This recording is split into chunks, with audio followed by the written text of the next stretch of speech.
Hello beautiful internet family, Dan here from danstube.tv, and if you're new to the channel then you can expect brutally honest tech reviews on the channel, so make sure to subscribe and smash that notification bell. But on today's video I am reviewing the Asus ZenBook Duo.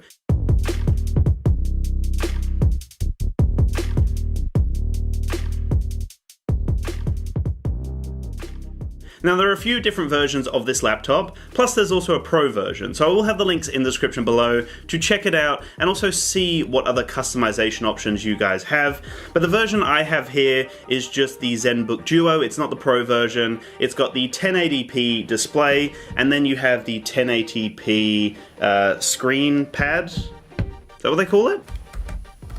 It is called the Screen Pad Plus, so I was right on that one, luckily.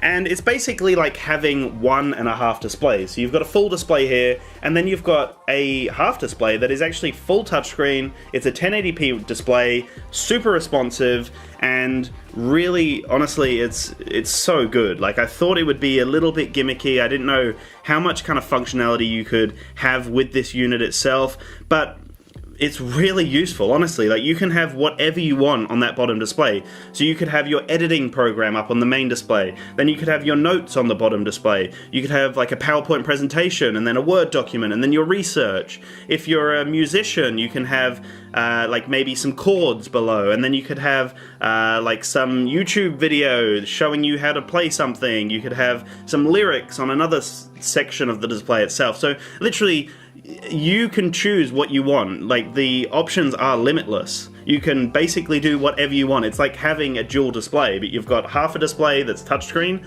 and then a full display that's not touchscreen. There is also a version out there which is the ZenBook Duo Pro, which actually has 4K for both of the displays, and both the displays are actually touchscreen as well. So that's an option as well if you want to check that one out. But this version here is the 1080p version with 1.5 displays, we'll call it.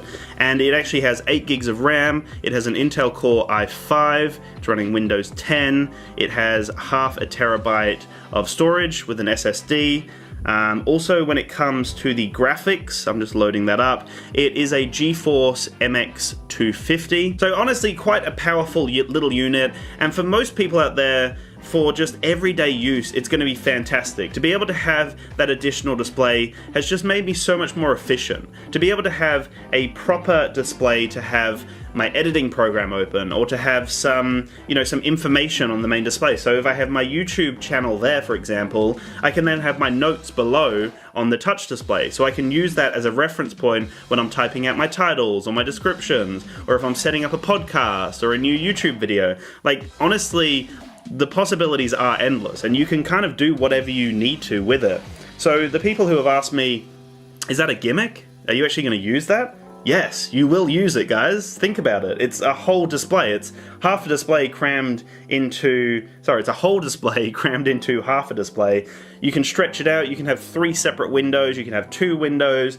You can swap the 2 displays very quickly with a hotkey, basically. So all of that works phenomenally. Like, I've been really impressed with the use of this additional display down here, and it's actually made it a lot more efficient for my workflow. Now, the one thing that kind of slowed me down with my workflow is this tiny little trackpad here. So they've basically crammed it in the corner, and then you've got a keyboard here. So I found that my hand would cramp up a little bit with this little trackpad down here. I think you might need an additional mouse to be able to make you a little bit more efficient. Plus, if you're left-handed, you're going to be coming over the keyboard, so that's not as efficient. You want to be able to use the mouse and then kind of come back to the keyboard. I guess you could use your left hand and come back, but it's not as efficient. One thing that I kind of got used to, which you might be able to see here on that side view, is basically I'd use the trackpad with my right hand, and then with the left hand I would use the touch display to go through my information. So I'd kind of just scroll down, find the info, use my trackpad to go to the top display, and then just start typing. And I found that really efficient, and it was easy to get used to. I did find, like I said, my hand would cramp up a little bit with that little trackpad, but I got used to it very quickly. Also, the keyboard was a little bit crammed at times. I guess I'm used to a larger keyboard, but again, I got used to that very quickly, and it wasn't actually an issue. It was actually pretty easy to get used to over a period of time. I've played Rocket League on here and it runs pretty well. Sony Vegas runs quite well. It's just a basic editing program.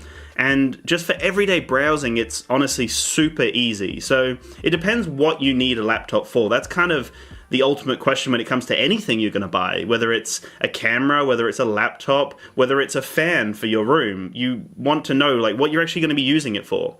And the example with the fan was terrible because you use a fan to cool you down, and right now I'm sweating so much, but I can't have the fan on because it's going to ruin the audio. So actually what I need is a quiet fan. I need a fan that just doesn't make noise. That would be fantastic. Then I can record my videos and not sweat. Like I mentioned in my first impressions, this unit is so pretty. It's elegant, it's beautiful. It really has that futuristic design, especially with that little stand that kind of props up as well. It's a beautiful laptop, but it is such a fingerprint magnet. Like, it's so glossy and pretty, but it's just such a fingerprint magnet. So if that annoys you, you need to make sure you have some sort of cloth, microfiber cloth, or something with you at all times. That's not really my problem at all. Like, it's annoying, but it doesn't actually bother me in the slightest. Then it comes to the ports that are available. So on this side, we have a full HDMI port, we have USB, we have USB-C, we have a charging port. We then also have a micro SD card slot, which is really handy for me because I'm using a lot of action cameras and I'm using a lot of cameras in general and technology, and a lot of them use micro SDs. So that's really handy for me. Some people might use a full SD, so that probably wouldn't work for them. You can get adapters and whatnot, so that's an easy workaround. There's also a microphone headphone jack and another USB port as well. A very pretty simple laptop with kind of everything you need. It's also got the face recognition, so as I open up the display here, it'll automatically log me in. I'm ready to go. It's right where I was before. Both displays load up. You can also disable the bottom display if you don't want that as well. So honestly, they've thought about quite a lot here, and they've made it work really well with that additional display down the bottom. So the overall user experience for me has been phenomenal, like I said before. For me, this is like a natural evolution. If you want a laptop with a dual display, this is pretty much the best on the market right now. It's 1.5 displays, it's the touch display on the bottom, really responsive touch display as well. Everything is just efficient. Like, if you've got a brand new computer as well and you don't kind of bog it down with all the crap and you just have the bare essentials on it, it runs really well. Like, Rocket League runs perfectly fine. I've also noticed my editing program's fine. When I've got multiple tabs open as well, multiple applications open, it just runs beautifully.